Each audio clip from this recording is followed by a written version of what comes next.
Hey YouTube, how's it going? I have a concern. Let's switch this around here. I have a concern about some of the vehicles that I've actually been driving, and the vehicle that I have now. This is a 2014 Ford Fusion 2.0 Turbo EcoBoost.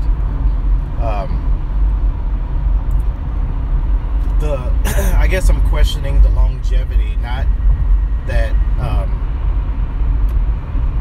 that this is running bad, because it runs great. It's an awesome car. It's super fast. But I'm looking at over the course of the loan of this car. I took out the longest duration that I can take out for this vehicle to keep my payments down a month. I believe, which is about 6 years, I think. Now, I guess my question is, will this car last every bit of 6 years? Now, I know it would last, but I put in excess of 600 miles per week. So what came out to be somewhere around 25 to 28,000 miles per month. Times that by 6, it's well over 200,000 miles. I've looked at, I know Toyotas will make that haul. I understand that. And the Hondas will. You know, but actually, if I didn't have this, if I didn't start off with this Fusion, I wouldn't really be worried about it, you know, because this car is like got everything in it, and it's very nice. So I have until Saturday to make my mind up whether or not I'm going to keep this car or go with something else with lower miles that I know that would make the long haul. But the problem is, I looked at some of the other things that they have on their lot. I test drove a 2012 Volkswagen Passat, which was nice but very plain. A 2012 Mitsubishi Outlander SUV.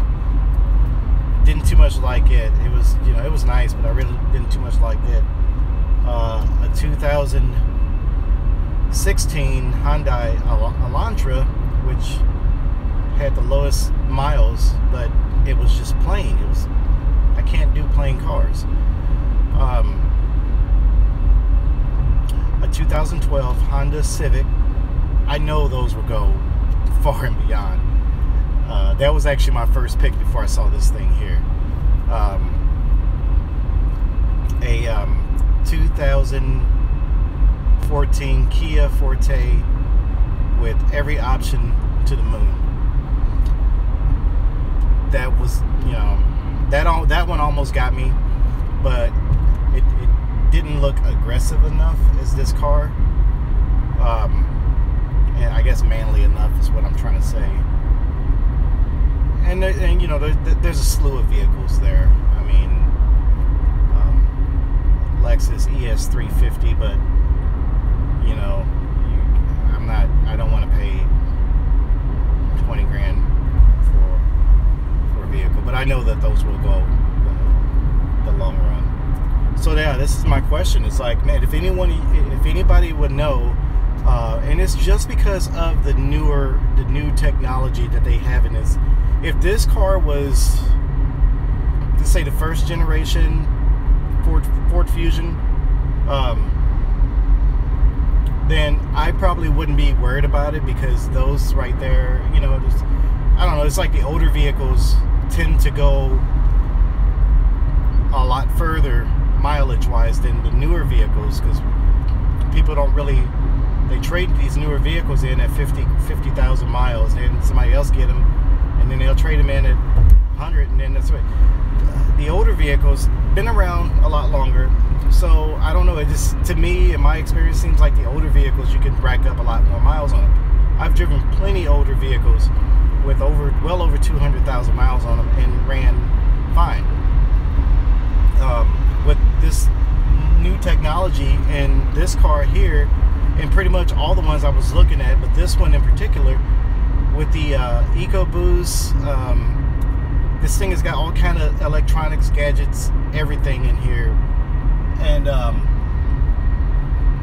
it's just got me, it's just, you know, I'm just kind of questioning, will this thing be able to handle the long haul?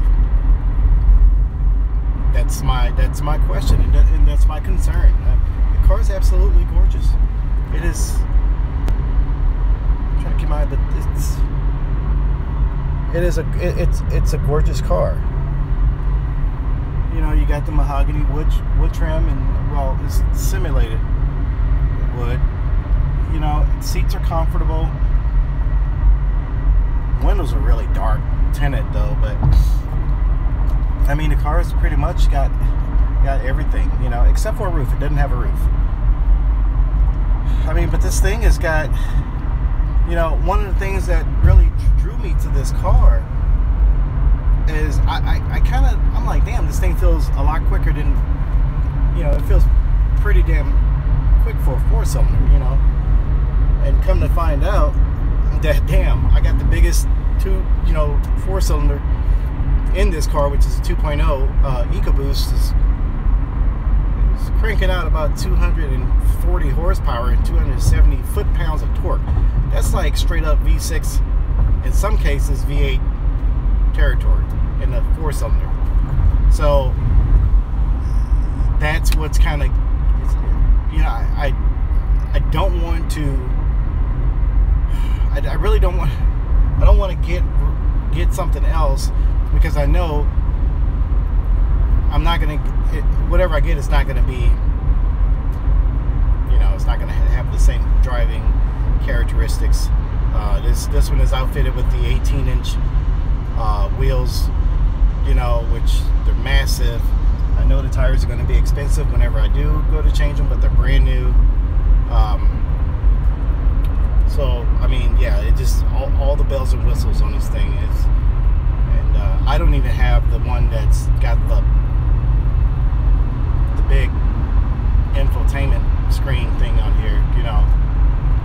But if anybody know of someone or know something that I don't know, or give me some sort of peace of mind, because I like this car, I like to have something for the long haul, and you know, I'll switch cars pretty frequently, and I kind of want something that I can be in for the duration, you know, really get to understand the car, know the car, develop a relationship with the vehicle. But I also have to have peace of mind that it is going to last me. I really like this car. There's really not that much on, and they got, like, holy crap. Let's see, you know, Dave Sinclair is a pretty good place. You know, I gotta hand them that. They got a lot of vehicles to choose from, and I don't want to go new.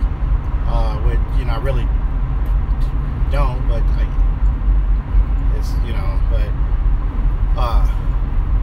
because if I go new and try to get something like this, one of their Fusions that's loaded up like this, I'm gonna pay more for it. So used cars, you know, you tend to get more bang for your buck. You just have previous miles that somebody put on it, which I don't care. I don't trip off stuff like that. Anyway, guys, sorry for this video if it's that long. If there's anything that anyone knows about the longevity of the Fusion, Ford Fusion, the what's this, the second generation? No, this is the third generation 2.0 EcoBoost. if anyone know anybody that's got one of these cars and they put tons of miles, please let me know. And I would really appreciate it. And just leave a comment down below. You don't really have to like this video. You know, I'm not really like that. I don't really get on YouTube enough to post stuff. I'm usually just watching videos. But if you want to like it, fine. If not, you know, leave a comment, you know, and let me know something. Okay? Hey, you guys have a good day and enjoy your Thursday. Thank you. Thanks for watching.